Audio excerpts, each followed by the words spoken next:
সুপ্রিয় দর্শক, আসসালামু আলাইকুম রহমতুল্লাহি বারকাতু। আমার দর্শক যারা আছে তারা সবাই আমাকে বলে যে আপনি শুধু জামাত শিবিরের প্রোগ্রামের ভিডিও ছাড়েন, বিএনপির কোনো ভিডিও ছাড়েন না। তো আজকে আমি একটি বিএনপির ভিডিও ছাড়তেছি, বেগম খালেদা জিয়া।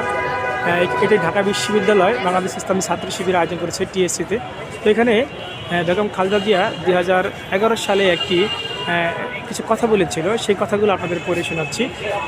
নিজামী, মুজাহিদ, দেলার হোসেন সাইদি, কামরুজ্জামান, কাদের মোল্লা, এদের সবাইকে তারা মিথ্যে মামলা দিয়ে গ্রেপ্তার করে রেখে দিয়েছে। তারা ভেবেছে তারা স্বাধীনতা বিরোধী বলে তাদেরকে গ্রেপ্তার করেছে।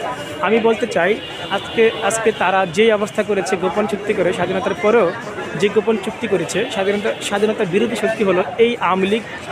এই আওয়ামী লীগে হলো স্বাধীনতা বিরোধী শক্তি, দেশের বিরোধী শক্তি হলো এই আওয়ামী লীগ। তাই আগে তাদেরকে আগে ব্যবস্থা করতে হবে, তবেই এই দেশ নিরাপদ হবে, স্বাধীন হবে। বেগম খালেদা জিয়া 20 অক্টোবর 2011, এই কথাটি কিন্তু খালেদা জিয়া 2011 সালে 20 অক্টোবর সম্পর্কে লিখেছেন। যাই হোক, আমরা খালেদা জিয়া সম্পর্কে একটি চমৎকার পোস্ট করলাম। আশা করি আমার ফেসবুক বন্ধুরা খালেদা জিয়ার এই পোস্টটি শেয়ার করবেন এবং আমাদের সাথে থাকবেন।